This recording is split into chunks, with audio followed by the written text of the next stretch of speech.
আসসালামু আলাইকুম। আজকে আমি আলোর প্রতিফলন অধ্যায়ের সব ধরনের বেসিক শেষ করব, তাও মাত্র একটা লেকচারেই। তো এই লেকচারটা মূলত এমনভাবে সাজানো হয়েছে যাতে তোমরা প্রতিটা কনসেপ্ট ক্লিয়ারলি বোঝো এবং পরবর্তীতে সিকিউ এমসিকিউ করার জন্য ফুল কনফিডেন্স পাও। তো চলো শুরু করি। তো আমরা ফার্স্ট টপিক যেটা নিয়ে আলোচনা করব সেটা হচ্ছে আলো। তো আমাদের প্রথমে জানতে হবে আলো কাকে বলে। তো আমরা অনেক আগে থেকেই জানি যে আলো হচ্ছে এক প্রকার শক্তি যা আমাদের দেখার অনুভূতি যোগায়, তাই না? কিন্তু মূলত এটা আমরা জানি, কিন্তু এটা একটা নর্মাল সংজ্ঞা বলতে পারো। তো এটা কিভাবে মূলত আসে যদি একটু ডিপলি চিন্তা করি, আলো মূলত এক ধরনের তড়িৎচুম্বকীয় তরঙ্গ যা আমাদের চোখে প্রবেশ করে এবং দর্শনের অনুভূতি যোগায়। বা এই যে দর্শন যে কথাটা আসছে, এই দর্শন মানে হচ্ছে দেখার অনুভূতি যোগায়, তাই না? তো আমরা জানতে পারলাম যে আলো কি শুধু এক প্রকার শক্তি, ঠিক আছে, এটা ঠিক আছে, বাট এটার সাথে সাথে আমাদের আরো জানতে হবে যে আলো এক ধরনের তড়িৎচুম্বকীয় তরঙ্গ। এই যে তড়িৎচুম্বকীয় তরঙ্গ, এটার মানে কি এটা তোমরা জানো না, আর আর কি আর সব জানো তোমরা, জাস্ট এটা জানো না। তো তড়িৎচুম্বকীয় তরঙ্গ মূলত হচ্ছে তরঙ্গ, তো আমরা সবাই পড়ে আসছি, তাই না? এই যে এরকম, এটা হচ্ছে কি তরঙ্গ। তো তড়িৎচুম্বকীয় তরঙ্গ একটা হচ্ছে কি অনুপ্রস্থ তরঙ্গ, ঠিক এরকম দেখতে, কিন্তু এটা হচ্ছে তোমার তড়িতের জন্য একটা তরঙ্গ থাকবে, চুম্বকের জন্য একটা তরঙ্গ থাকবে যেটা লম্বভাবে থাকবে। তো তোমাদের মূলত বইয়ে এটা নাই, এটা ইন্টারে আছে, তো এটা স্কিপ করো। জাস্ট এটুকু মনে রাখো যে আলো এক ধরনের তড়িৎচুম্বকীয় তরঙ্গ যা আমাদের চোখে প্রবেশ করে এবং দর্শনের অনুভূতি জাগায়। কিন্তু সব ধরনের আলো কিন্তু চোখে দেখা যায় না। কেন দেখা যায় না? তার কারণ হচ্ছে আমরা জানি যে আমাদের চোখে একটা রিসেপ্টর কেবল থাকে যেটা আমাদের একটা নির্দিষ্ট দৈর্ঘ্যের দৈর্ঘ্য অ্যাকসেপ্ট করে, আর বাকিগুলা কি অ্যাকসেপ্ট করে না, মানে ওগুলা দেখতে পারে না। তাহলে এই যে নির্দিষ্ট দৈর্ঘ্যের দৈর্ঘ্য মানে কি? তো তরঙ্গ দৈর্ঘ্য আমরা নিশ্চয়ই পড়ে আসছি যে এটা একটা যদি তরঙ্গ হয়, তো এই যে উপরস্থ কোনো কণা থেকে আর একটা উপরস্থ কোনো কণার যে মধ্যবর্তী যে দূরত্বটা, এটাই কি তরঙ্গ দৈর্ঘ্য, এটা পড়ে আসছি না আমরা? হ্যাঁ। তো এই তরঙ্গ দৈর্ঘ্যের মান যদি 400 থেকে 700 ন্যানোমিটার হয়, তাহলে আমরা এগুলা দেখতে পারবো, এই আলোগুলো আমরা দেখতে পারবো। আদারওয়াইজ বাকি যেগুলো আসবে সেগুলো আমরা পারবো না। তাহলে বাকি কি কি আলো আছে? এখানে দেখতে পাচ্ছ যে প্রথমে যেটা আছে সেটা গামা রশ্মিটা অনেক শক্তিশালী একটা রশ্মি। দেখো এটা অনেক, দেখতেই পাচ্ছো এটা অনেক তরঙ্গ দৈর্ঘ্য কি অনেক ছোট, মানে এটার কম্পাঙ্ক অনেক বড়, এটা শক্তি অনেক বেশি গামার এটা। ওকে, তারপরে এক্স রে আছে, আলট্রাভায়োলেট আছে, তারপর তো দৃশ্যমান আলো যেটা আমরা দেখতে পাই, এইটুকু আমরা দেখতে পাই। ওকে, এই যে এই পার্টটা আমরা দেখতে পাই। তারপর ইনফ্রারেড রশ্মি, মাইক্রোওয়েভ, রেডিও ওয়েভ। তো ফার্স্টে আমি যদি গামা রশ্মি নিয়ে কথা বলি, তাহলে গামা রশ্মিটা আসলে কি? গামা রশ্মি হচ্ছে তোমার একটা তড়িৎচুম্বকীয় তরঙ্গ। এই প্রত্যেকটা রশ্মি কি তড়িৎচুম্বকীয় তরঙ্গ। আর এই গামা রশ্মি মূলত কি জন্য ব্যবহার করা হয়? এটা হচ্ছে ক্যান্সার চিকিৎসায় ব্যবহার করা হয়। তো এটাকে আমরা দেখতে পারি না আসলে। তো এই যে রশ্মিটা, এটাও আমরা দেখতে পারি না, এটা কি ভিজিবল না। তারপরে আসো এক্স রে। তো এক্স রে রশ্মিটাও কি অনেক শক্তিশালী, কারণ এটা কি এটার থেকে একটু কম শক্তিশালী, মানে গামাটা সবচেয়ে বেশি শক্তিশালী। তারপরে হচ্ছে এক্স রে, তারপরে আলট্রাভায়োলেট। তো এক্স রে তো আমরা সবাই জানি, এক্স রে দিয়ে আমাদের বিভিন্ন ধরো আমাদের হাত পা ভেঙে গেলে তখন এক্স রে করা হয়, এটা সবাই পরিচিত এক্স রের সাথে। তারপরে আসো আলট্রাভায়োলেট। তো এই উপরে যে আমি লিখে রাখছি, দেখো এখানে তরঙ্গ দৈর্ঘ্যের মানগুলো আমি লিখে রাখছি যে গামা রশ্মির তরঙ্গ দৈর্ঘ্য এটা হয়, তারপরে এক্স রে তরঙ্গ দৈর্ঘ্য 10⁻⁻12 মিটার এরভাবে হয়, তারপরে আলট্রাভায়োলেটের তরঙ্গ দৈর্ঘ্য 10⁻⁸ মিটার হয়, এরকম। তো আলট্রাভায়োলেট রশ্মি মূলত সূর্য থেকে আসে। আমরা জানি যে সূর্যের আলোর ভেতরে একটা আলট্রাভায়োলেট রশ্মি আসে, বা ইউভি রে যেটা বলা হয়। তো এটার ভেতরে মানে এটা আমাদের স্কিনের জন্য অনেক ক্ষতি করে, আবার মাঝে মাঝে স্কিন ক্যান্সারও হতে পারে। আবার এই যে আমাদের স্কিনে বিভিন্ন বার্ন হয়ে যায়, সেগুলো মূলত আলট্রাভায়োলেট রের জন্য হয়। তারপর যে কালো হয়ে যায়, এগুলোও আলট্রাভায়োলেট রের জন্য হয়। তাহলে আলট্রাভায়োলেট রের একটা মাত্র সুবিধা, সেটা হচ্ছে আমরা সূর্য থেকে কি পাই? প্রচুর পরিমাণে ভিটামিন ডি পাই, তাই না? তো আলট্রাভায়োলেট রশ্মি থেকে বাঁচার জন্য তোমরা স্ক্রিনে কি ইউজ করতে পারো? বিভিন্ন ধরনের সানস্ক্রিন পাওয়া যায় এখন, সেগুলো ইউজ করতে পারো। তারপর হচ্ছে দৃশ্যমান আলো, যেটা এখন এই দৃশ্যমান আলো আমরা মূলত দেখতে পারি, আর বাকি কোনো আলোই আমরা দেখতে পারি। এই যে সূর্য থেকে যে আলট্রাভায়োলেট রশ্মিটা এসে আমার মুখে লাগতেছে, আমরা তো বুঝতেছি না যে আমাদের এটা স্ক্রিনের কত ক্ষতি করতেছে, তাই না? কিন্তু এটা আমরা যদি দেখতে পাইতাম, তাহলে কি আমরা স্ক্রিন জাস্ট খুলে যাইতাম না, এটা আমরা আসলে ঢেকেই যাইতাম। এটা আমরা দেখতে পাই না আসলে, শুধুমাত্র দৃশ্যমান আলোটাই আমরা দেখতে পাবো। তারপর কি ইনফ্রারেড রশ্মি। তো ইনফ্রারেড রশ্মি মূলত রিমোট কন্ট্রোল কারে ব্যবহার করা হয়, তারপর রিমোটে ব্যবহার করা হয় মূলত। তো যখন আমরা ধরো রিমোট দিয়ে টিভি চ্যানেল চেঞ্জ করতেছি বা কোনো চ্যানেলে দিতেছি, তখন একটা রশ্মি বের হতেছে। তো এই রশ্মিটাকে আমরা দেখতে পাই না, এর মানে ইনফ্রারেড রশ্মি আমরা দেখতে পাই না। এবার মাইক্রোওয়েভ আসো। মাইক্রোওয়েভে হচ্ছে এই যে ওভেনগুলো যে আছে, এই ওভেনগুলো থেকে যে রশ্মিটা বের হয় এটা কি আমরা দেখতে পাই? এটাও পাই না, ঠিক আছে। তারপরে মোবাইলেও এটা ব্যবহার করা হয়। এবার আসো রেডিও ওয়েভ। রেডিও ওয়েভ হচ্ছে আমরা যে ফোনে যে কথা বলতেছি, তো এটা এক জায়গা থেকে আরেক জায়গায় যাচ্ছে, তো এটাও কি তড়িৎচুম্বকীয় তরঙ্গের মাধ্যমে যাচ্ছে, তো এটাকে আমরা দেখতে পাই না।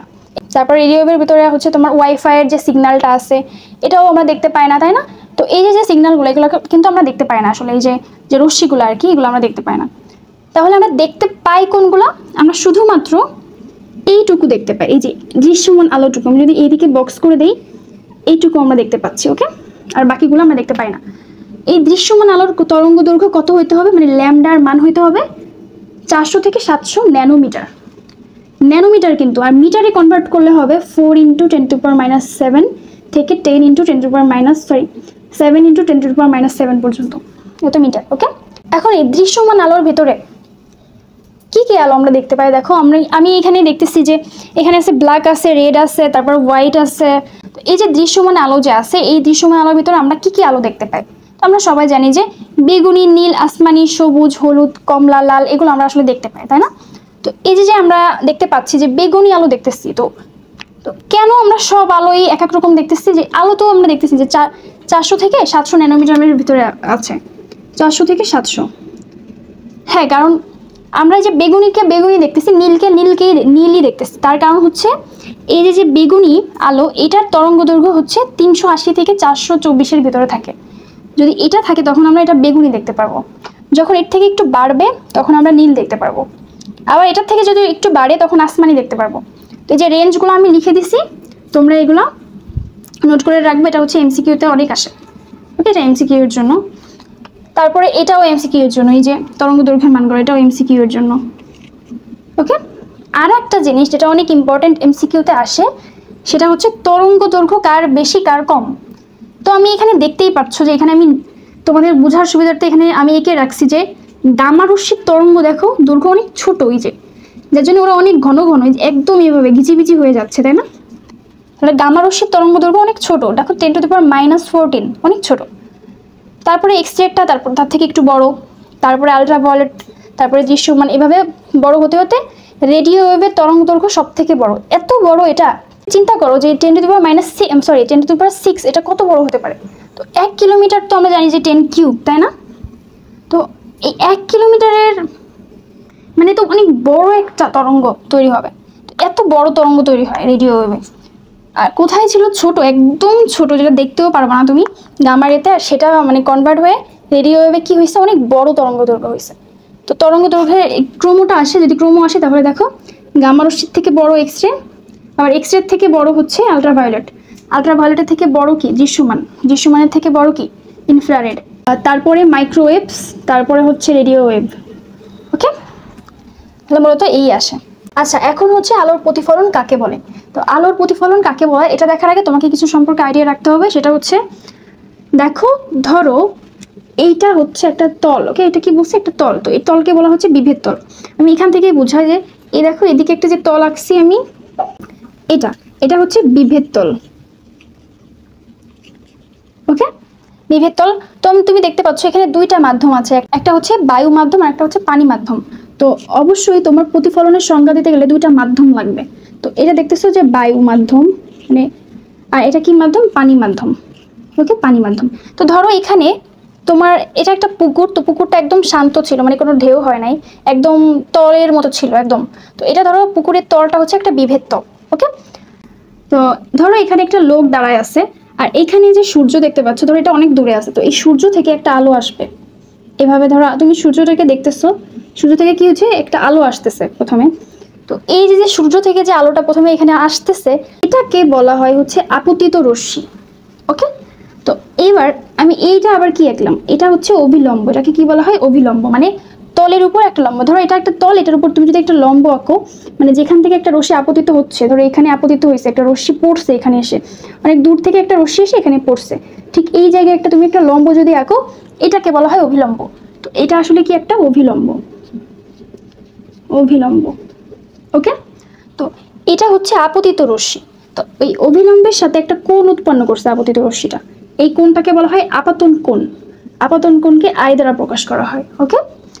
এখন কিছু পরিমাণ আলো এই মাধ্যমে চলে যাবে, আর কিছু পরিমাণ আলো ব্যাক করে তুমি এখানে দেখতে পারবা, তোমার চোখে লাগবে, তোমার চোখে এসে দেখতে পারবা। তো তুমি দেখতেছো যে কিছু পরিমাণ আলো চলে গেছে, এটা হচ্ছে আলোর প্রতিসরণ, যেটা তল দিয়ে চলে গেছে। এটা আমরা চ্যাপ্টার 9-এ শিখবো। এখন চ্যাপ্টার 8-এ যেটা আছে সেটা হচ্ছে আলোর প্রতিফলন। তো ফলন হচ্ছে যেটা হচ্ছে তোমাকে প্রথম মাধ্যম থেকে আসছিল, এটা বায়ু মাধ্যম, এটা ধরো প্রথম মাধ্যম, তো প্রথম মাধ্যম থেকে দ্বিতীয় মাধ্যমে আসতেছিল, তো যে আলোটা আবার প্রথম মাধ্যমে ব্যাক করে চলে গেছে, মানে এই দিকেই আবার চলে গেছে, সেটা হচ্ছে আলোর প্রতিফলন। ধরো এই যে চলে গেছে, এটা অবিলম্বের সাথে যে কোণটা উৎপন্ন করছে এটা হচ্ছে কোণ আর। ওকে, এখন যদি আমরা সংজ্ঞাটা পড়ি তাহলে অনেক ইজি হয়ে যাবে। দেখো কি বলছে সংজ্ঞাটায়, যে আলোক রশ্মি যখন এক মাধ্যম দিয়ে চলতে চলতে, ধরো এই আলোক রশ্মিটা এক মাধ্যম দিয়ে এবার চলতেছিল, চলতে চলতে এখানে আসছে, অন্য এক মাধ্যমের কোনো তলে আপতিত হয়। তো কি হয়েছে, আলোক রশ্মি যখন এক মাধ্যম দিয়ে চলতে চলতে অন্য এক মাধ্যমে কোনো তলে আপতিত হয়, তো কোনো তলে আপতিত হয় মানে এইখানে ধরো এসে পড়ছে, এখান থেকে এখানে এসে পড়ছে, এবার আপতিত হয়ে তখন দুই মাধ্যমের বিভেদ তল হতে কিছু পরিমাণ আলো প্রথম মাধ্যমে ফিরে আসে। তো এখান থেকে আমি তো বললাম কিছু পরিমাণ আলো আবার প্রথম মাধ্যমেই ব্যাক চলে আসে, এদিকে ফিরে আসে, তাকে কি, এই ঘটনাকেই কি বলে, আলোর প্রতিফলন বলে। তাহলে দেখতেছো যে এখানে একটা আলোর প্রতিফলন হয়েছে। যদি পুকুরটা একদম স্থির থাকে, তুমি একদম এই যে সূর্য যেমন দেখতে পাচ্ছ, এরকম একটা সেম সূর্যের প্রতিবিম্ব এখানে দেখতে পারবা। প্রতিবিম্বটা আসলে তুমি এই যে যেখানে এই সূর্যটা দেখতে পাচ্ছ, সেম এখানে আরেকটা চিত্র এখানে দেখতে পাচ্ছ, এটা কি প্রতিবিম্ব, ওইটা আমরা পরে আসি। তাহলে আমরা এখান থেকে শিখলাম বিভেদ তল কি, এই যে সূর্যের একটা তল দেখতে পাচ্ছ, যে তলে রশ্মিটা আপতিত হচ্ছে ওইটাই বিভেদ তল। আর আপতিত রশ্মি কোনটা, আপতিত রশ্মি হচ্ছে এইটা, আর আপাতন কোণ কোনটা, আই, আই হচ্ছে আপাতন কোণ। আমি এখানে একটু লিখি, আই হচ্ছে আপাতন কোণ, আর আর হচ্ছে প্রতিফলন কোণ। ওকে, আর এই যে একটা বিন্দু দেখতে পাচ্ছ, এটা হচ্ছে আপতন বিন্দু, এটা পরে বলি। আর এটা হচ্ছে অবিলম্ব, এই সোজা যেটা অবিলম্ব। আচ্ছা, এখন নিশ্চয়ই আমরা সংজ্ঞাটা খুব ভালোভাবে বুঝতে পারছি। তো এখন আমরা যেটা শিখবো সেটা হচ্ছে আলোর প্রতিফলনের দুইটা সূত্র শিখবো। এক নম্বর যে সূত্রটা আছে সেটা হচ্ছে, দেখো আপতিত যে রশ্মিটা হয়েছিল, ধরো এখান থেকে একটা রশ্মি এখানে আপতিত হয়েছে, ওকে, আপতিত রশ্মি, এই যে এটা হচ্ছে আপতিত রশ্মি, ওকে। আর এটা হচ্ছে প্রতিফলিত রশ্মি, একটা হচ্ছে আপতিত রশ্মি, প্রতিফলিত রশ্মি, এটা হচ্ছে আপতন বিন্দু। তো সংজ্ঞাটা এরকম হবে যে প্রথম সূত্র একদম যেটা, যে আপতিত রশ্মি, প্রতিফলিত রশ্মি এবং আপতন বিন্দুতে অঙ্কিত যে অভিলম্বটা, তুমি এখানে যে অভিলম্বটা আঁকছিলা, এই অভিলম্বটাই তিনটাই একটা তলে অবস্থান করে, মানে একই সমতলে অবস্থান করে। এটা প্রথম সূত্র, এটা তোমাদের বইয়ে সুন্দর করে দেওয়া আছে। তারপর আমি বলি যে আপতিত রশ্মি, প্রতিফলিত রশ্মি এবং আপতন বিন্দুতে প্রতিফলকের উপর, প্রতিফলক মানে এটা প্রতিফলক বলা হয়, এটাকে বিভেদ তল বলা হয়, আবার প্রতিফলক বলা হয় এটাকে। তো প্রতিফলকের উপর অঙ্কিত যে অভিলম্ব, এই যে অভিলম্বটা, এটা একই তলে অবস্থান করে। ওকে, তোমরা লিখে নিও। আর দুই নম্বর যে সূত্রটা, এটা অনেক ইজি, এটা হচ্ছে এই যে আপাতন কোণ আমরা জানি এটা আই, আর এটা কি প্রতিসরণ কোণ, তাই না, এটা আর। ওকে, তাহলে আই সমান হচ্ছে আর। তাহলে এই সূত্রটা কি হবে, যে প্রতিফলন কোণ সর্বদা আপতন কোণের সমান। ওকে, মানে আই সমান কি হবে, আর হবে। আশা করি বুঝতে পারছো। এখন আমরা শোষণ নিয়ে আলোচনা করব। এখন শোষণ আসলে কি, তো তোমাদের বইয়ে এখানে অনেক কিছু লেখা আছে, তো আমি তোমাদেরকে একদম শর্টকাটে শিখাই দিচ্ছি।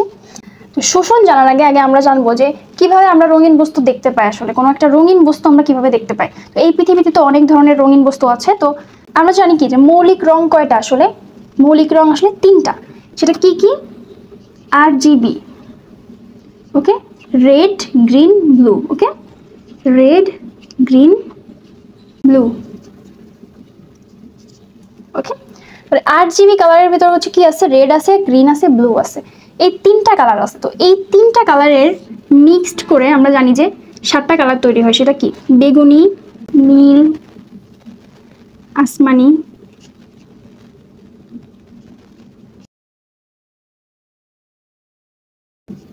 আমরা জানি যে বেগুনি, নীল, আসমানি, সবুজ, হলুদ, কমলা, লাল, এই কয়টা কালার তৈরি হয়, এই তিনটা মিক্সড করে এই কয়টা কালার তৈরি হয়।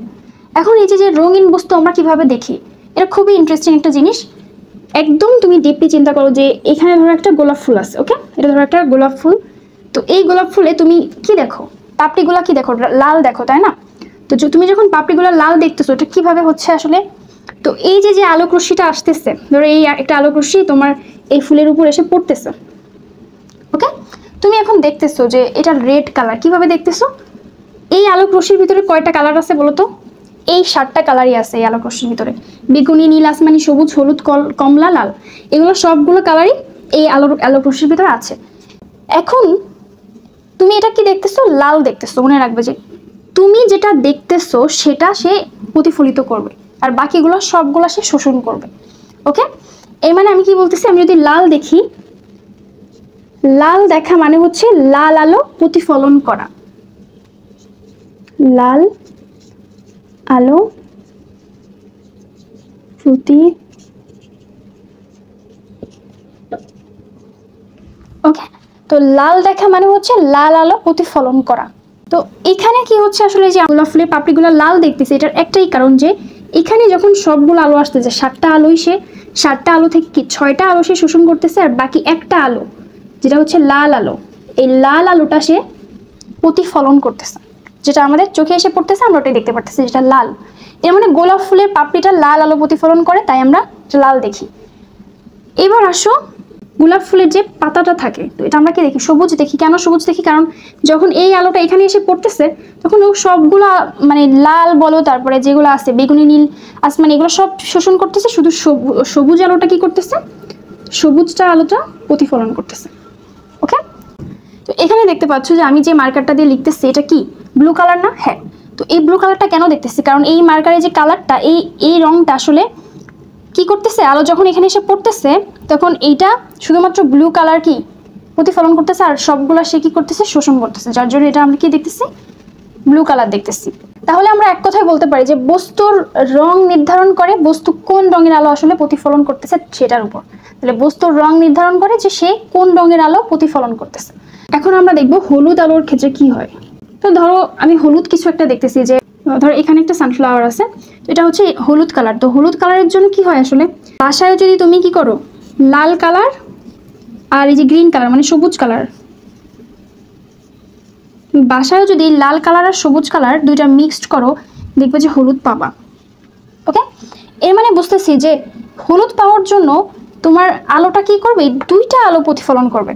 তো ধরো এই যে সানফ্লাওয়ারটা হলুদ দেখতেছে, এটার কারণ হচ্ছে সে শুধুমাত্র এই যে লাল আলো আর সবুজ আলো বাদে, লাল আলো, এই লাল আলোটা আর সবুজ আলোটা বাদে আর বাকি যে আলোগুলো আছে সেগুলো সে শোষণ করতেছে, আর লাল আলো আর সবুজ আলো রিফ্লেকশন মানে প্রতিফলন করতেছে, যার জন্যই লাল আর সবুজ দুইটা মিলে আমরা কি দেখতেছি? হলুদ দেখতেছি। মূলত এই 3টা কালার থেকে সবগুলা কালার আমরা দেখতে পারি, মূলত 3টা কালার থেকে। সাদা আমরা কখন দেখি, আবার কালো কেন দেখি আমরা? তো যখন আমরা সাদা দেখি তখন ধরো এই যে আমাদের এটা হোয়াইট বোর্ড না, এটা আমরা সাদা দেখতেছি। কেন দেখতেছি?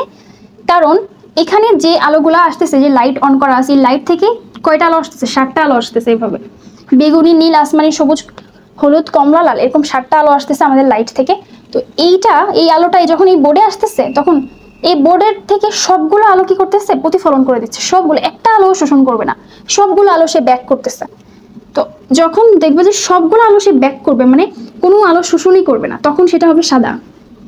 আর কালোর বেলায় হচ্ছে সব আলো শোষণ করে নেবে। মানে ধরো কালো কালারের কিছু দেখতেছো, এই যে যেমন এই কালোর কালারটা তুমি দেখতেছো, এই যে এখানে এই যে মার্কারের যে কালারটা, তো আবার এই যে কি এখানে দেখতেছো যে কালো কালারটা, এই কালো কালারটাই কি হচ্ছে আসলে, আলো এসে পড়তেছে 7টা কালার, ও 7টা রঙই ও শোষণ করে নিচ্ছে, যার জন্য ও পুরাটাই ব্ল্যাক দেখাচ্ছে। ঠিক আছে, এর মানে ব্ল্যাক কালার কোনো কিছু মানে হচ্ছে সে কি, সে সব আলো কি করে? শোষণ করে। এই জন্য দেখবা যে তুমি যদি রোদে কোনো ধরো ব্ল্যাক কালারের কিছু শুকাতে দাও, আবার যদি সাদা কালার দাও, দুটো একসাথে দিবা, দেখবা যে ব্ল্যাক কালারের যেটা সেটা অনেক ফাস্ট শুকায় যায়, কারণ এটা অনেক দ্রুত আলো শোষণ করে শুকায় যায়। আর সাদা কালারের যেটা একটু লেট হয়। কেন হয়? এই কারণে হয়। এখন আসো আর একটা ইন্টারেস্টিং টপিক, যেটা সেটা হচ্ছে ধরো তুমি যদি ধরো তোমার বাসার লাইট হচ্ছে রেড কালার, এটা হচ্ছে রেড কালারের একটা লাইট লাগাইছো তুমি। তো এই লাইটে আর তোমার বাসায় ধরো একটা গোলাপ আছে, এখানে একটা গোলাপ ফুল আছে। তো ধরো কি হয়েছে, রুমের ভিতর তুমি হচ্ছে রেড কালারের একটা আলো লাগাইছো, মানে একটা লাইট লাগাইছো। তুমি যখন ঘুমাও তার আগে তুমি রেড কালারের আলোটা জ্বালাও। তো তুমি যখন অন করছো, তুমি দেখতে পাচ্ছ যে গোলাপ ফুলটা এটা রেডই হয়েছে। কেন হয়েছে? কারণ যখন রেড কালারের আলোটা, এটা কিন্তু অন্য কোনো কালার নেই। নর্মালি যে সাদা আলোটা আসতেছে যে এইখান দিয়ে, যে এই আলোর কালারে যেমন 7টা কালার ছিল, এখানে শুধু একটা কালার আছে, সেটা কি কালার? Red colour. তো এই রেড কালারটা যখন এখানে আসতেছে, তো এই আলো রেড কালারটা প্রতিফলিত করে দেবে। ওকে, তো রেড কালার যখন প্রতিফলিত করে দেবে তখন আমরা কি গোলাপ ফুলটাকে আমরা কি দেখবো, রেডই দেখবো, তাই না? কিন্তু এইখানে ধরো যদি একটা পাতা থাকতো, এই পাতাকে আমরা কি দেখতাম, সবুজ দেখতাম আসলে? কি মনে হয়? না, আসলে সবুজ দেখতাম না। কেন দেখতাম না? এই যখন আমার এই পাতাটা এখানে আসতো তখন ও কি করতো, ও তো আসলে সবুজ রঙের, তাই না? ও সবুজ রং ছাড়া অন্য যে কোনো রং যদি ওর উপর আসে সব আলো মানে সব রং কি করবে, শোষণ করে নেবে। তো ও যখন লাল আলো আসলো তখন ও সব শোষণ করে নিলে এখন দেখতেছো যে ওর কাছে না কোনো সবুজ আলো আসে নাই। ও বুঝতে পারবে ওর কাছে কোনো সবুজ আলো আসে নাই। এখন সবুজ আলো যদি না আসে ও কি ওটা রিফ্লেকশন করবে, মানে ও কি প্রতিফলন করবে না, যার জন্য ও পুরাটাই কালো দেখাবে। কারণ কি, ও কোনো আলোই তো নাই, শুধু রেড ছিল, তাও রেডকে ও কি করছে, শোষণ করে নিছে।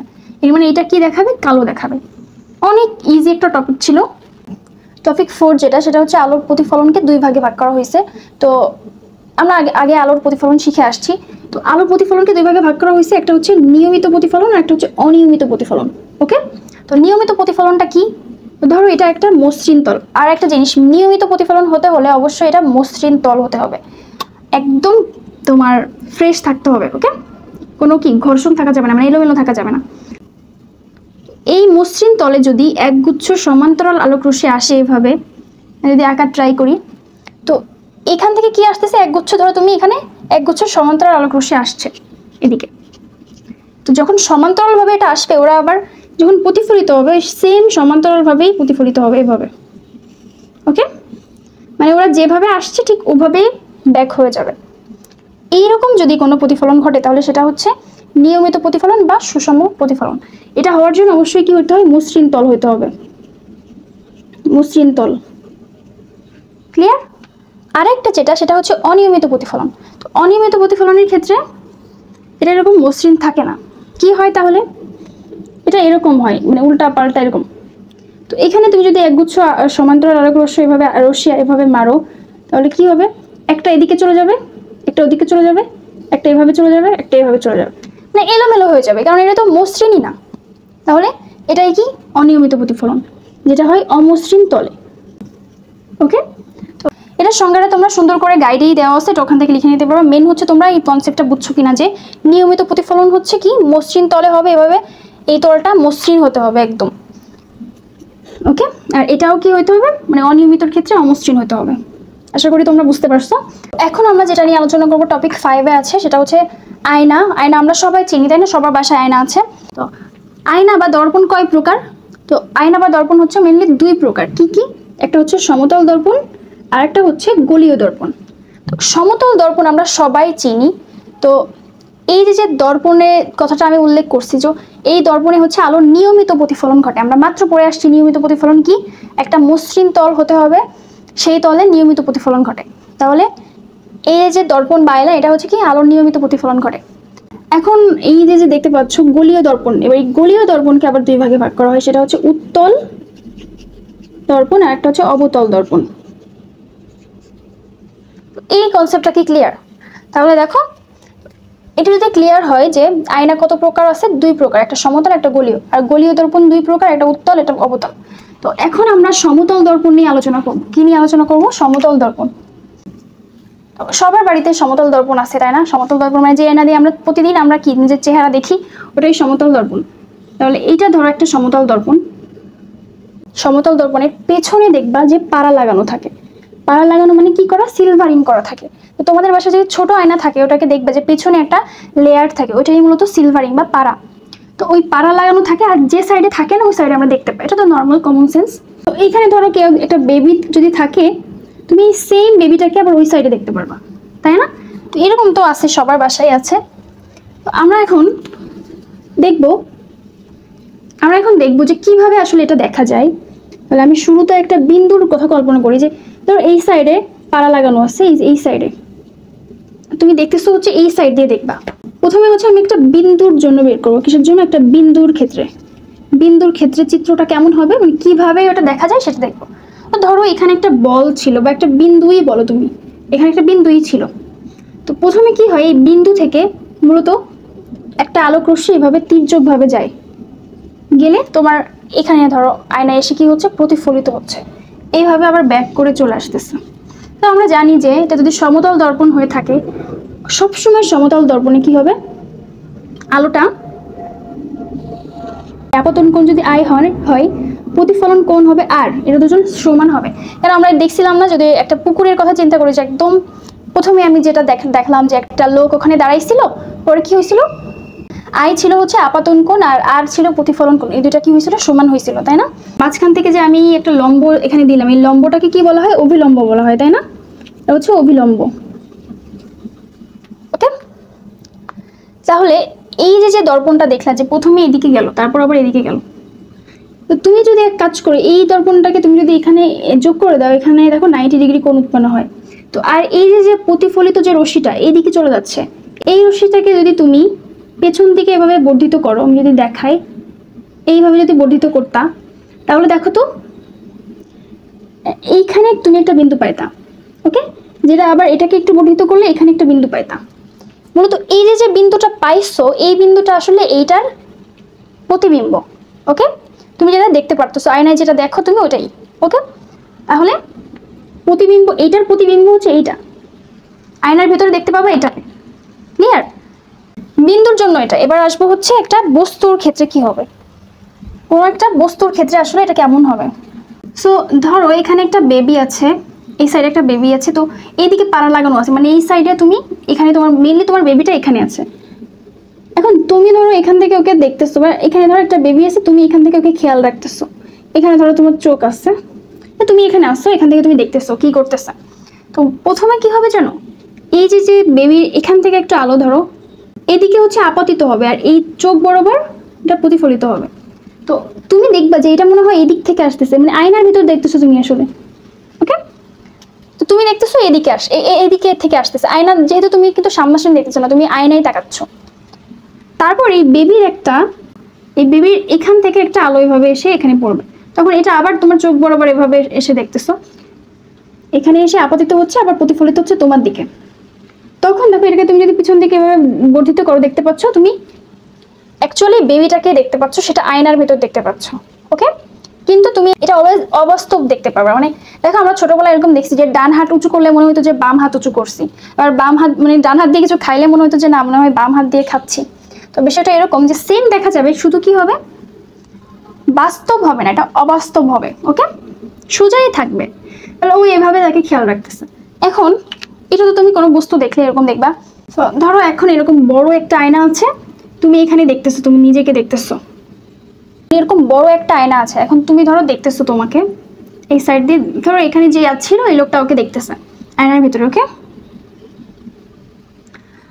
তো প্রথমে এই ক্ষেত্রে কি হবে, প্রথমে দেখো তুমি পা থেকে একদম দেখতেছো, ফুল বডিটা এইভাবে দেখতেছো, দাঁড়ায় আসছো, তুমি নিজেকে কেমন সাজছো এটা দেখতেছো। তো প্রথমে কি হবে, এখান থেকে একটা আলো এসে এভাবে যাবে। ওকে, এটা একদম মানে তুমি যখন পাটা দেখবা তখন এই চোখটা কিন্তু এখানে চোখটা দিয়ে দেখতেছো যে এই আলোটা এদিক থেকে আসতেছে, এই যে এখান থেকে আসতেছে, বাঁকা হয়ে গেছে, আসলে এটা সোজা হয়, একদম সোজা এই বরাবর। দেখো এবার ঠিক আছে, যে প্রথমে দেখতেছো এখান থেকে একটা আলো এখানে আপতিত হচ্ছে, তারপর হচ্ছে এখানে এসে প্রতিফলিত হচ্ছে এই দিকে তোমার চোখের দিকে। তখন তুমি ভাবতেছো যে এই দিক থেকে মনে হয় আলোটা আসছে, তুমি তো যেহেতু আয়নার ভিতর দেখতে পারতেছো। পরে আর একটা আলো একদম তোমার এখান থেকে একে সোজা এদিকে দেখতেছো তুমি, যখন সোজা এদিকে প্রতিফলিত হবে আবার ওটা আবার ব্যাক করবে এদিকে, তখন তুমি এটাকে দেখতে পারবা, মাথাটাকে দেখতে পাবা। তো তুমি দেখতেছো যে তোমার পুরো বডিটা দেখার জন্য ধরো তোমার সমান যদি কোনো আয়না নেই, এই পুরো আয়নাটা আসলে কাজেই লাগতেছে না, মূলত এর অর্ধেক পরিমাণ আয়না কাজে লাগতেছে। দেখো এখানে, তো তুমি যদি এখানে দাঁড়াও, তুমি দেখতেছো যে তোমাকে পুরাটা দেখার জন্য মানে অর্ধেক আয়না হলেই তুমি পুরাটা দেখতে পারতেছো তোমাকে। এটা এমসিকিউতে অনেক আসে, এইভাবে আসে যে ধরো তোমার পুরা দৈর্ঘ্যটা দেওয়া যায় যে তুমি কতটুকু লম্বা, তো তোমার পুরা লম্বাটুকু মানে তুমি কতটুকু লম্বা এটা দেখার জন্য কতটুকু দৈর্ঘ্যের আয়না লাগবে। ঠিক আছে, তুমি যদি যা হবা ওইটা থেকে অর্ধেক অর্ধেক করলে যা হবে, তোমার অর্ধেক আয়না হলেই তুমি পুরাটা দেখতে পারবা। ওকে, মানে আমি দেখতে পেলাম যে কোনো বস্তু বা ব্যক্তি যদি পুরাটা দেখতে চায় তাকে, তাহলে তার অর্ধেক পরিমাণ আয়না কিনলে ঠিকভাবে সেট করলে সে পুরা মানে পা থেকে মাথা পর্যন্ত পুরা বডিটা সে দেখতে পারবে। এই সমতল দর্পণের কি কি আছে, আকার আছে, আকার সবসময় কি হবে, সমান থাকবে। ওকে, সমান থাকবে আকার। প্রকৃতি হবে হচ্ছে অবাস্তব, অবাস্তব ও সোজা। ওকে, অবাস্তব কেন? কারণ আমি বললাম আমি ডান হাত উঁচু করলে আমি বাম হাত দেখতে পাবো। তাহলে আকার সমান থাকবে, মানে তুমি যতটুকু তোমার সাইজ ততটুকুই তুমি দেখতে পারবা। আর প্রকৃতি হচ্ছে অবাস্তব হবে, যা বললামই, আর সোজা হবে। আরেকটা কথা, সেটা হচ্ছে ধরো তুমি এই যে আয়নাটা ছিল, তো তুমি ধরো যতটুক এইখানে তোমার, ধরো তুমি এইখানে তুমি দাঁড়াইছিলে এখানে, তো এখান থেকে যতটুকু এক্স পরিমাণ দূরে, আয়না থেকে এক্স পরিমাণ দূরে যদি তুমি ওদিকে দাঁড়াও, ঠিক এক্স পরিমাণ পিছনে তোমার প্রতিবিম্ব গঠন হবে। মানে এটা একদম সমান থাকে, মানে দূরত্বটাও কি থাকে, সমান থাকে। আচ্ছা, আশা করি বুঝতে পারছো। তো আমরা জানি যে উত্তল দর্পণ আর অবতল দর্পণ একটা গোলীয় দর্পণের পার্ট। এখন গোলীয় দর্পণটা কিভাবে আসছে ওটা আগে আমাদের জানতে হবে। তো যেহেতু নাম কি গোলীয় দর্পণ, আমরা বুঝতে পারতেছি এটা নিশ্চয়ই একটা গোলক থেকে আসছে। ধরো এটা একটা কি, এটা কি একটা গোলক, মানে বলের মতো একটা কিছু, ঠিক আছে? তো এই বলের মতো একটা কি ছিল, আয়না ছিল। তো মানে বলের মতো একটা কিছু ছিল, ওটাকে আমি কি করছি, এখান থেকে ঠিক এই পর্যন্ত কেটে ফেলছি, ধরো এইটুকু কেটে ফেলছি।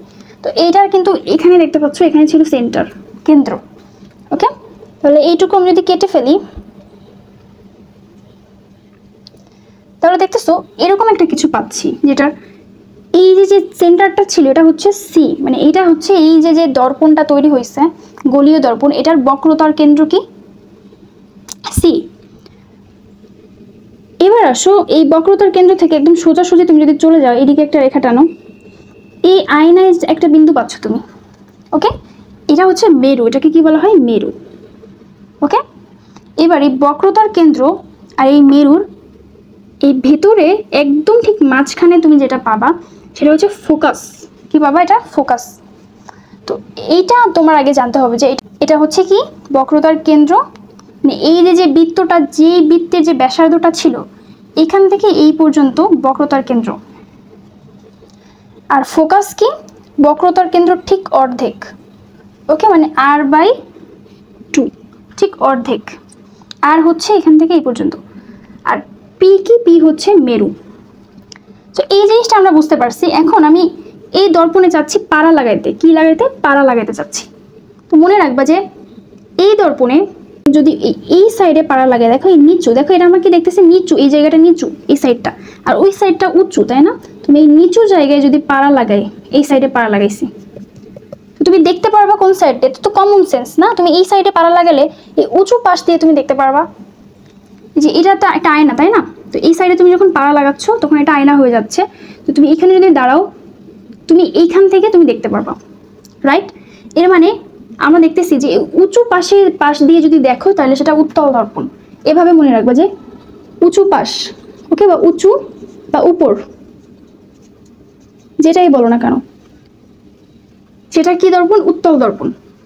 আর বাকি যেটা থাকে, মানে তুমি যদি এখন পাড়াটা এই সাইডে না লাগে, তুমি যদি ঠিক অপোজিটে লাগাইতা, মানে ধরো এই পাড়াটা তুমি যদি এই সাইডে লাগাইতা, তাহলে তুমি কি এই সাইডে তো আর দেখতে পাবা না, তখন তোমাকে এই সাইডে আসতে হতো। তো এই সাইড দিয়ে তুমি দেখতে পাচ্ছ। তো এই যে নিচু যে জায়গাটা দিয়ে তুমি দেখতে পাচ্ছ, এটাই কি অবতল। ওকে, তুমি জাস্ট উত্তলটা মনে রাখবে যে উঁচু জায়গাটা, মানে এই উপর সাইডটা, আর অবতলটা তার অপোজিটটা। তাহলে দেখো আমি আরেকবার রিপিট করি, উত্তল দর্পণ আমি এটা দিয়ে বানাবো, তাহলে এটার ধরো কেন্দ্র ছিল এখানে। ওকে, আর এটা আমি অবতল দর্পণ বানাবো, তাহলে এইটুকু আমি কেটে ফেলবো, একটু কেটে ফেললে এখানে হচ্ছে সেন্টার পাইছি আমি, এটা সি। আচ্ছা, এটা সি। তো উত্তল দর্পণের ক্ষেত্রে আমি এই সাইডে পাড়া লাগাবো, আর অবতল দর্পণের ক্ষেত্রে এই সাইডে পাড়া লাগাচ্ছি। ওকে, আমি আরেকবার রিপিট করি, এই যে সোজা লাইনটা দেখতে পাচ্ছ এটাকে বলা হয় প্রধান অক্ষ। প্রধান অক্ষ বলে, এটাকে কি বলে, প্রধান অক্ষ। এই যে এটাকে কি বলা হয়, প্রধান অক্ষ বলা হয়। এটাকে বলা হয় বক্রতার কেন্দ্র। তাহলে সি সমান কি,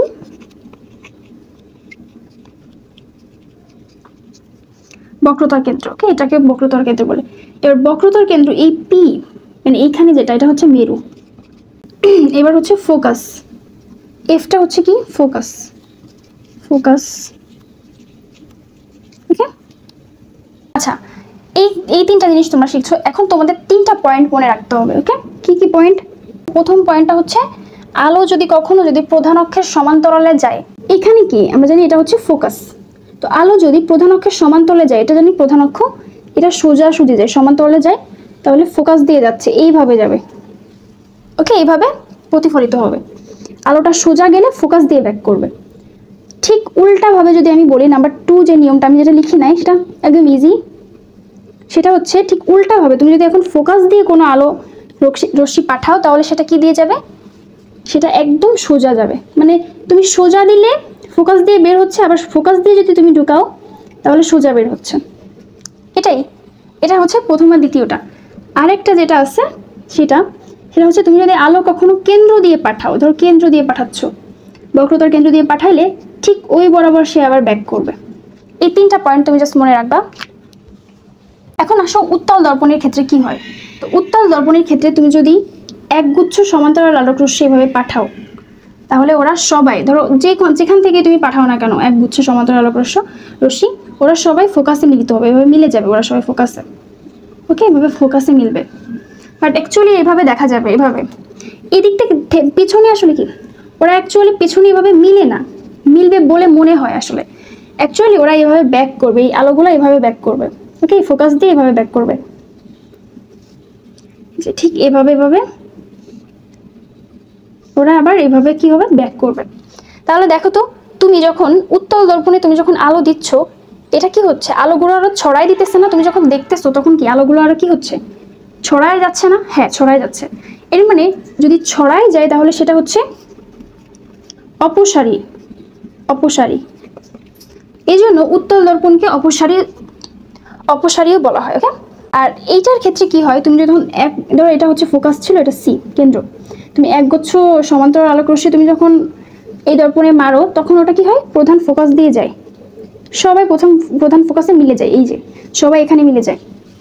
যখন এই যে মিলে যায় তখন এটা হচ্ছে অভিসারী। এটা কি, অভিসারী।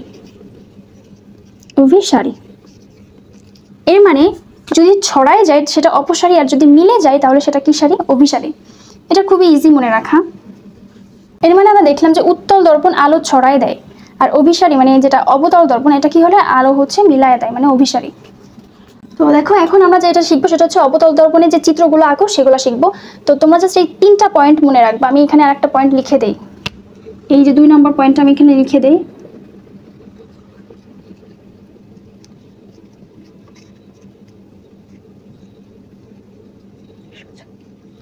সেটা হচ্ছে ফোকাস দিয়ে যদি যায় সেটা সোজা যাবে।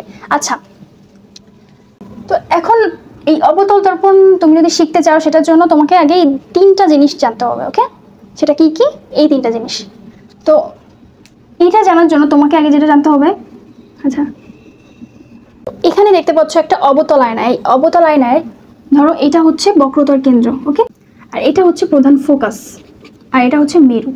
এই যে দর্পণটা, এই দর্পণের সামনে এখানে একটা বস্তু ছিল, ধরো এখানে একটা বস্তু বা এখানে কেউ একজন দাঁড়াইছিল, ধরো এখানে একটা বস্তু রাখছি, আমি কোথায় রাখছি, এটা ঠিক বক্রতার কেন্দ্রের ঠিক পেছনে আমি রাখছি। তো এইটা জানার আগে দেখো একদম শর্টকাট একটা ট্রিক আছে, সেটা এইটা। তো এখানে তুমি দেখতে পাচ্ছ আমি এখানে কিছু পজিশন লিখছি, যেমন এখানে যদি কোনো একটা বস্তু তুমি যদি একদম অসীমে রাখো, এই পাশে মানে অসীমে, একদম অসীমে রাখো, সেটা 1 পজিশন। তারপরে বক্রতার কেন্দ্রের ঠিক আগে যদি রাখো, এটা 2 মানে 2 নাম্বার পজিশন। তারপরে বক্রতার কেন্দ্র রাখলে 3। তারপর হচ্ছে বক্রতার কেন্দ্র ফোকাসের মাঝে রাখলে 4, ফোকাসে রাখলে হচ্ছে 5, আর ফোকাসের পরে ও মেরুর ভেতরে আর কি এখানে রাখলে 6। তো মূলত প্রতিবিম্ব সৃষ্টি হবে কোথায় জানো? প্রতিবিম্ব আমি যদি বলি, প্রতিবিম্ব সমান হবে 6 থেকে তুমি জাস্ট মাইনাস করবা অবস্থানকে। এটা একটা শর্টকাট ট্রিক। ওকে, যে প্রতিবিম্ব কোথায় হবে এটা জানার জন্য তোমাকে আগে অবস্থানগুলো জানতে হবে। তো এটা এমসিকিউ তো অনেক আসে যে প্রতিবিম্ব কোথায়, তখন তুমি চিত্র সহ আঁকতে পারবে না, আবার অনেক সময় মনে থাকে না। তুমি জাস্ট এই জিনিসটা মনে রাখবে যে 1 হচ্ছে অসীম, তারপর 2 বক্রতার কেন্দ্রের আগে, তারপর হচ্ছে বক্রতার কেন্দ্র, তারপর হচ্ছে বক্রতার কেন্দ্র ও ফোকাসে হচ্ছে 4, তারপর হচ্ছে ফোকাসে 5, আর ফোকাস আর মেরুর ভেতরে যদি থাকে বস্তুটা তাহলে ওটা 6। এইটুকু মনে রাখবা জাস্ট। সো এখন আমরা দেখতেছি যে তো এই বস্তুটা আমি এখন রাখছি কোথায়, দেখতেছি যে বক্রতার কেন্দ্র ঠিক আগে রাখছি না, একটু আগে রাখছি। হ্যাঁ, এর মানে আমি এখানে 6 আগে আমি সূত্রটা লিখেছি, 6 মাইনাস অবস্থান কোথায়, অবস্থান দেখো বক্রতার কেন্দ্রের আগে আসলে কত, 2, তাই না? অবস্থান হচ্ছে 2-তে। এর মানে আমরা প্রতিবিম্বটা পাবো 6 মাইনাস 2 মানে 4-এ। 4 মানে কোথায় দেখো তো, এই কেন্দ্র আর ফোকাসের মাঝে পাবো, এইখানে আমরা প্রতিবিম্বটা পাবো। এখন আমরা দেখি কিভাবে পাই আসলে। তাহলে দেখো এখানে কি হয়, প্রথমে একটা আলো সোজা আসবে। জাস্ট এখানে 3টা নিয়মের তুমি 2টা নিয়ম দিয়ে করতে পারবা। তো আমি প্রথমে এই নিয়মটা দিয়ে করবো। প্রধান অক্ষের সমান্তরালে একটা আলো মারবো, ওটা ফোকাস দিয়ে যাবে। তাহলে প্রধান অক্ষের সমান্তরালে একটা আলো মারছি, এটা একদম ফোকাস দিয়ে ব্যাক করছে, প্রতিফলিত হয়েছে। Okay fine. এরপর আমি এটা দিয়ে করবো 3 নম্বরটা দিয়ে, সেটা হচ্ছে কেন্দ্র দিয়ে গেলে কি হবে। তো আমরা দেখলাম যে কেন্দ্র দিয়ে যদি কোনো আলো দেই তাহলে এই আলোটা আবার এখানে মানে আপতিত হয়ে আবার কেন্দ্র বরাবর ফিরে আসবে, এদিকে চলে আসবে। এর মানে দেখতেছি যে এই যে প্রতিফলিত যে রশ্মি দুটা, এই রশ্মি দুটা এখানে মিলছে। ওকে, এখানে যদি মিলে তখন তুমি এখান থেকে একটু লম্ব টানবা, এই যে বস্তুটা দেখতে পাচ্ছ উল্টা, এটাই এটার প্রতিবিম্ব। তো এটা ধরো যদি এ হয়, এটা যদি বি হয়, এটা চলে আসছে এদিকে এ প্রাইম, আর এখানে হচ্ছে বি প্রাইম, উল্টে গেছে। তো দেখতে পাচ্ছ যে এখানে ইজিলি আমি বের করে ফেলছি যে 4 এ হবে। তখন তুমি মনে রাখবে যে এক্সাম হলে মনে করবে যে 4 হচ্ছে ছিল কোথায়, এটা হচ্ছে বক্রতার কেন্দ্রে এবং ফোকাসের মাঝে ছিল। হ্যাঁ এই যে দেখো মাঝে আছে। তখন তুমি এই চিত্র আঁকাও লাগবে না, তুমি জাস্ট এটা মনে করে তুমি করতে পারবা। তুমি যখন বস্তুটাকে এখানে রাখছিলা তখন ও প্রথমে যখন সোজা একটা আলোক রশ্মি যাবে, তারপর ফোকাস দিয়ে যাবে, তারপর হচ্ছে সি দিয়ে যখন একটা আলোক রশ্মি যাবে আবার সি দিয়েই ব্যাক করবে এইভাবে। তাহলে এখানে মিলিত হয়েছে, এখানে বিম্বটা হবে। ওকে, এটা যদি এ হয়, এটা বি হয়, এটা এ প্রাইম বি প্রাইম, এটাই হয়েছে আসলে। এবার আসো যে এই যে প্রতিবিম্বটা হয়েছে, এইটার তোমাকে এক্সামে আসলে এটা তোমার 4 মার্কের জন্য আসে অলওয়েজ।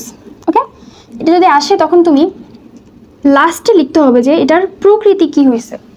আচ্ছা, প্রথমে লিখতে হবে অবস্থান, ফার্স্টে লিখতে হবে এটার অবস্থান কোথায় হয়েছে, 2 নাম্বার লিখতে হবে হচ্ছে 2 নাম্বার লিখতে হবে আকার, 3 নাম্বার লিখতে হবে প্রকৃতি। অবস্থান কোথায় হয়েছে, অবস্থান দেখতে পাচ্ছ যে এটা হচ্ছে আসলে বক্রতার কেন্দ্র আর ফোকাসের ভেতরে হয়েছে অবস্থানটা। হ্যাঁ এই যে, তাহলে এটা অবস্থান লিখবা হচ্ছে বক্রতার কেন্দ্র। তো দেখো ওদের অবস্থান হয়েছে বক্রতার কেন্দ্র ও ফোকাসের মাঝে। আর আকার হয়েছে কি ছোট হয়েছে, তাই না? আগে যেমন ছিল ওটার মতো অত কি বড় হয় নাই, ছোট হয়েছে। এটা তোমরা ঠিক করে যদি আঁকো, একদম কম্পাস দিয়ে যদি আঁকো, তাহলে দেখতে পারবে একদম এটা থেকে এটা ছোট হয়েছে। এর মানে ছোট লিখবো না, আমি লিখবো খর্বিত। খর্বিত মানে খাটো। ওকে, খর্বিত হয়েছে। প্রকৃতি কেমন হয়েছে তুমি দেখতেছো, যদি তুমি যেই পাশে থাকো সেই পাশে যদি তোমার বিম্ব পাও তাহলে ওটা হচ্ছে বাস্তব বিম্ব, আর যদি উল্টা সাইডে পাও এটা হচ্ছে অবাস্তব বিম্ব। যেমন আমরা হচ্ছে যখন আয়নায় দেখি আমরা, তখন আমাদের উল্টা পাশে আমাদের দেখা যায়, মানে ঠিক অপোজিটে আমাদের দেখা যায়, ওটা অবাস্তব হয়। এটা দেখো সেম সাইডে হয়েছে, এটা হচ্ছে বাস্তব। বাস্তব মানে হচ্ছে সৎ, সৎ মানেও যা, বাস্তব মানেও তাই। সৎ এবং তুমি দেখো তো এটা কি উল্টা হয়েছে নাকি সোজা হয়েছে, আমি দেখতেছি এটা উল্টে গেছে। সৎ এবং উল্টা বা উল্টো। এখন আমি ধরো চাচ্ছি যে এই বস্তুটাকে কেন্দ্রে রাখতে, মানে বক্রতার কেন্দ্রে রাখতে, এইখানে রাখতে, তাহলে কি হবে। তো এখানে যদি আমি রাখি তাহলে প্রথমে আমি কি রাখছি, প্রধান অক্ষের সমান্তরালে আপতিত। আমি প্রথমে এটা দিয়ে করবো একটা, আর একটা হচ্ছে এটা দিয়ে করবো, এই দুটা দিয়ে করবো। ওকে, যে কোনো দুটা দিয়ে করলে হবে। তো আমি হচ্ছে প্রথমে এই কেন্দ্র যদি থাকে, আমি সোজা একটা আলো যাবে, আমি জানি সোজা একটা আলো দিয়ে এটা কি হবে, আপতিত হয়ে ফোকাস বিন্দু দিয়ে যাবে, এভাবে ফোকাস বিন্দু দিয়ে যাবে। আচ্ছা গেল। এখন এই যে আর একটা কি শিখছি, যে যদি ফোকাস দিয়ে আলো যায়, এটা কি দেখছো, দেখো ফোকাস দিয়ে যদি যায় সোজা যাবে। তাহলে এবার আমি ফোকাস দিয়ে যদি একটা আলোক রশ্মি দেই তাহলে এটা কিসে যাবে, সোজা এভাবে চলে যাবে। তা দেখো এই বিন্দুতে ওরা মিলে, তাই না? এটা আসলে ঠিক করে যদি একটা দেখতে যে এখানে আসলে মিলতেছে, তাহলে এখানে যদি মিলে, ঠিক দেখো আমরা যদি বক্রতার কেন্দ্রে রাখি, ঠিক বক্রতার কেন্দ্রে কি হয়েছে, প্রতিবিম্বটা সৃষ্টি হয়েছে। অবস্থান হবে কি বক্রতার কেন্দ্রে, বক্রতার কেন্দ্রে। আর আকার কি হয়েছে দেখো, সমান হয়েছে। এখানে ঠিক যতটুকু ছিল এইটুকুই আসছে, আকার হবে সমান। আর প্রকৃতি হবে সৎ, মানে সৎ মানে কি বাস্তব হয়েছে, এবং উল্টা হয়েছে। ঠিক আছে, এটা কি উল্টা। আচ্ছা, আশা করি এটাও বুঝতে পারছো। এখন আমি বস্তুটাকে এই কেন্দ্র এবং ফোকাসের ভেতরে রাখবো, এখানে রাখবো। দেখতে পাচ্ছ কেন্দ্র এবং ফোকাসের মাঝে যদি রাখি, কেন্দ্র আর ফোকাস এখানে এদের মাঝে যদি রাখি, এটা কি 4 এ আসলে, তাহলে 6 থেকে 4 অবস্থান কোথায়, 4 এ। বিয়োগ করো 2 হয়, তো 2 তে হবে আসলে এই বিম্বটা। 2 আসলে কোথায় আছে দেখো, এই কেন্দ্রের এই পাশে আছে, বক্রতার কেন্দ্র। দেখি হয় কিনা। প্রথমে এখান থেকে একটা আলো সোজা যে প্রধান ফোকাস দিয়ে এভাবে যাবে, হ্যাঁ। তারপর হচ্ছে একটা আলো এই বক্রতার কেন্দ্র থেকে এখান থেকে এসে এভাবে যাবে, এখানে যে আবার এদিক দিয়ে ব্যাক করবে, এদিক দিয়ে ব্যাক করবে। তো এইখানে মিলছে, দেখতেছো? এই যে দেখো আমার ঠিক 2 নাম্বার পজিশনে আমার বিম্বটা হয়েছে। এভাবে ইজিলি মনে রাখতে পারো তোমরা। ওকে, তাহলে এটা ধরো যদি এ হয়, এটা বি হয়, এটা এ প্রাইম, এটা বি প্রাইম, উল্টে গেছে। তাহলে অবস্থান কি হবে? অবস্থান হবে হচ্ছে বক্রতার কেন্দ্রের পেছনে। আকার হবে কি? এটা কি খর্বিত হয়েছে নাকি বিবর্ধিত হয়েছে? এটা হচ্ছে বিবর্ধিত, বিবর্ধিত। ওকে, আর বক্রতার কেন্দ্রের পেছনে হয়েছে, কেন্দ্রের পেছনে। আর প্রকৃতি কেমন হয়েছে? এটা হচ্ছে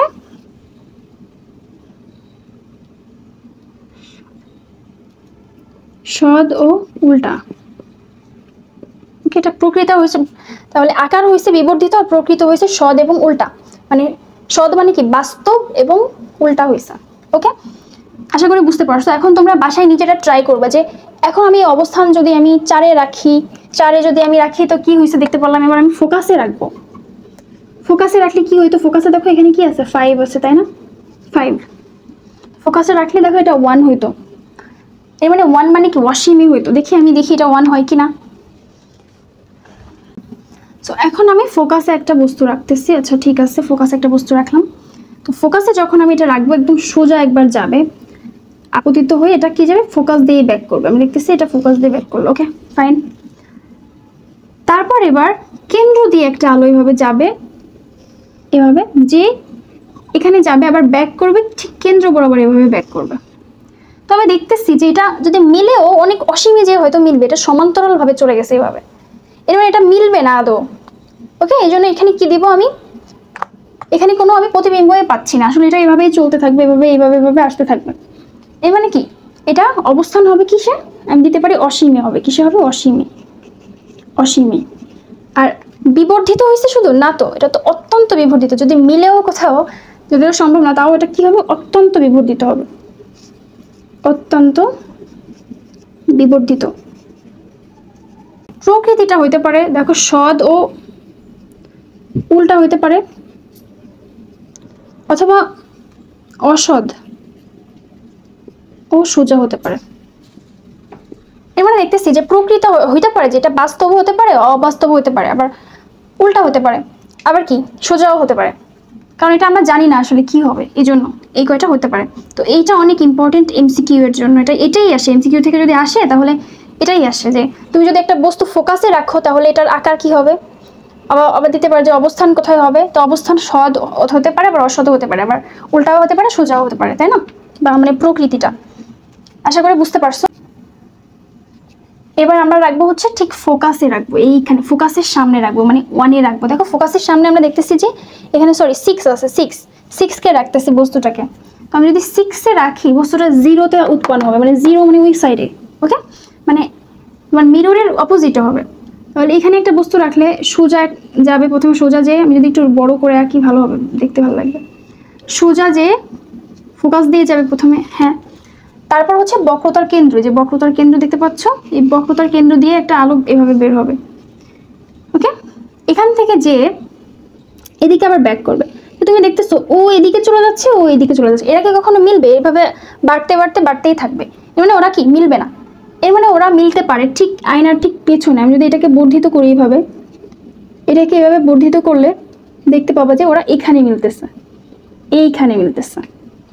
তাহলে এই বস্তুটা আমি দেখতেছি যে ফোকাসের সামনে রাখলে, হ্যাঁ বস্তুটা মানে দেখা যাচ্ছে, বিম্বটা হচ্ছে কি দর্পণের ঠিক পেছনে উৎপন্ন হচ্ছে। এবং অবস্থান আমি কি লিখবো এখানে? দর্পণের পেছনে। আকার লিখবো হচ্ছে বিবর্ধিত। প্রকৃতি কি হয়েছে? প্রকৃতি হয়েছে কি বাস্তব হয়েছে নাকি অবাস্তব হয়েছে? দেখতেছি অবাস্তব হয়েছে, মানে ওই পাশে হয়েছে, তাই বাস্তব অবাস্তব ও সোজা হয়েছে আসলে। এখন আমরা শিখবো উত্তল দর্পণ। তো উত্তল দর্পণে একদমই কোনো ঝামেলা নাই, একটা নিয়মই আছে। সেটা কি? তো আমি এখানে সেম ভাবে আমি আঁকি একটা দর্পণ। এটা হচ্ছে ধরো মেরু, এটা হচ্ছে ফোকাস, আর এটা হচ্ছে উত্তল দর্পণ, যেহেতু এই সাইডে পাড়া লাগানো থাকবে। এই উত্তল দর্পণে ধরো এখানে একটা বস্তু রাখা হয়েছিল, এই যে এখানে। তো এই বস্তুটা প্রথমে কি হবে? সোজা যাবে, এভাবে সোজা যাবে। সোজা যে ও এমনভাবে ব্যাক করবে, ঠিক এইভাবে ব্যাক করবে, এমনভাবে ব্যাক করবে যেন ফোকাস থেকে ওই আলোটা আসতেছে এরকম মনে হবে, এই যেভাবে। ওকে, এমনভাবে ব্যাক করবে যে ফোকাস থেকে আসছে বলে মনে হবে। এবার ঠিক এইটা আবার বক্রতার কেন্দ্র বরাবর এইভাবে আপতিত হবে। দেখায় এই যে এটা এইভাবে আপতিত হবে। তো বক্রতল কেন্দ্র বরাবর যদি আপতিত হয় ঠিক দেখতে পাচ্ছ যে এইখানে, ঠিক আছে, এভাবে আসছে বলে মনে হবে, ঠিক এখান থেকে আসতেছে বলে মনে হবে, যেহেতু এটা কি পাড়া লাগানোর এই সাইডে আসছে, তাই না?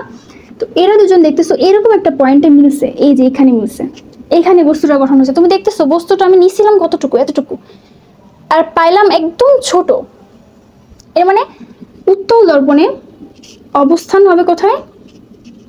অবস্থান আমি দেখতেছি ফোকাস ও মানে এফ ও মেরু পি এর মাঝে, পি এর মাঝে, ওকে। আর যদি বলি আকার কেমন হয়েছে, আকার হচ্ছে খর্বিত হয়েছে। আর যদি বলি প্রকৃতি কেমন হয়েছে,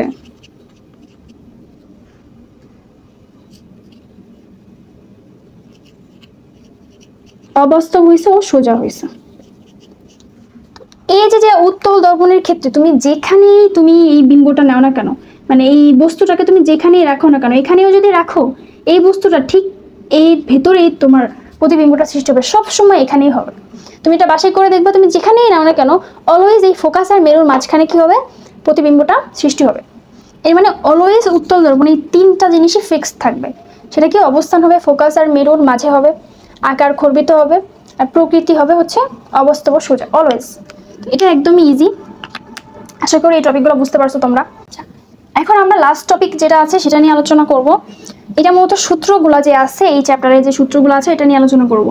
তো আমি এখানে একটা অবতল দর্পণ আঁকি, ওকে।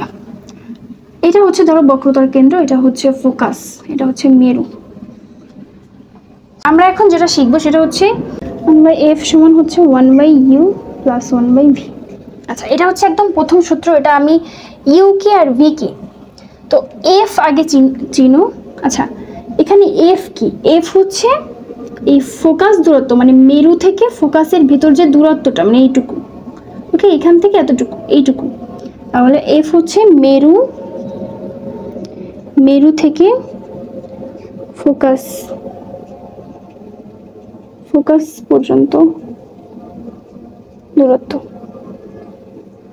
তাহলে দেখো এফ হচ্ছে মেরু থেকে ফোকাস পর্যন্ত দূরত্ব, মানে এখান থেকে ঠিক এতটুকু, ওকে, এখান থেকে এতটুকু। এবার ইউ কি? লক্ষ্যবস্তু থেকে এই মেরু পর্যন্ত দূরত্ব, মানে এখান থেকে এই মেরু পর্যন্ত দূরত্ব, মানে এতটুকু, ঠিক এতটুকু। তাহলে লক্ষ্যবস্তু থেকে মেরু পর্যন্ত দূরত্ব। এই ভিটা কি? ভিটা হচ্ছে এই যে প্রতিবিম্বটা সৃষ্টি হয়েছে, এই প্রতিবিম্বটা থেকে মেরু পর্যন্ত দূরত্ব, মানে এইটুকু, এইটুকু, ওকে। ভি হচ্ছে প্রতিবিম্ব থেকে মেরু পর্যন্ত দূরত্ব। তো আশা করি এটা বুঝতে পারছো। এখন 2 নম্বর যে সূত্রটা নিয়ে আলোচনা করবো সেটা হচ্ছে বিবর্ধন। বিবর্ধনকে এম দ্বারা প্রকাশ করা হয়। এখন বিবর্ধন মানে কি? বিবর্ধন মানে হচ্ছে ধরো এখানে একটা বস্তু ছিল, যে বস্তুটা ছিল, এটা 2 ধরনের হতে পারে, আসলে 2 রকম ভাবে হতে পারে। বিবর্ধন মানে তোমার এইখানে কি ছিল? লক্ষ্যবস্তু থেকে এই মেরুর দূরত্বটা, মানে ইউ ডিভাইডেড বাই এই যে বিম্বুতে পাইছো, এই বিম্বু থেকে লক্ষ্যবস্তু দূরত্ব, মানে এই বিম্বু থেকে মেরুর দূরত্বটা, মানে ভি, এই দুইটাকে তুমি যদি ভাগ দাও তাহলে তুমি বিবর্ধন পাবা, মানে তুমি কতটুকু সরছো এটা পাবা, ওকে।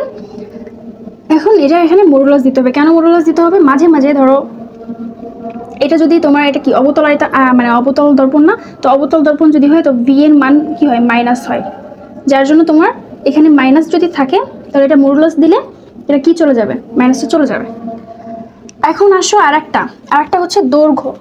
ধরো এই যে লক্ষ্যবস্তু, বা ধরো এখানে তুমিই দাঁড়াইছিল, তো এই যে লক্ষ্যবস্তুটার দৈর্ঘ্য, মানে ধরো এটা হচ্ছে এল, ওকে, লক্ষ্যবস্তুর দৈর্ঘ্য হচ্ছে এল। তো এল এখানে আবার মডুলাস দেওয়া লাগবে না, কারণ আমরা জানি যে দৈর্ঘ্য কখনো কি নেগেটিভ বা পজিটিভ হয় না। এই লক্ষ্যবস্তুর দৈর্ঘ্য ধরো এল, আর এই যে তুমি যে ইয়াটা বের হয়েছে এটা কি? আসলে প্রতিবিম্ব, তাই না? তো এই প্রতিবিম্বর দৈর্ঘ্য যদি এল প্রাইম হয় তাহলে এল মানে এম সমান হবে এল বাই এল প্রাইম, ওকে। তো এই হচ্ছে তোমার বিবর্ধনের 2টা সূত্র। এই বিবর্ধন মানে হচ্ছে কতটুকু, মানে কি পার্থক্যটা হয়েছে আগের থেকে আসলে। তো এটা মানে হচ্ছে তোমার মাইনাস কেন আসবে? যদি অবতল দর্পণ হয় মাইনাস আসবে, আর উত্তল দর্পণ হলে প্লাস আসবে, এটা মনে রাখবা।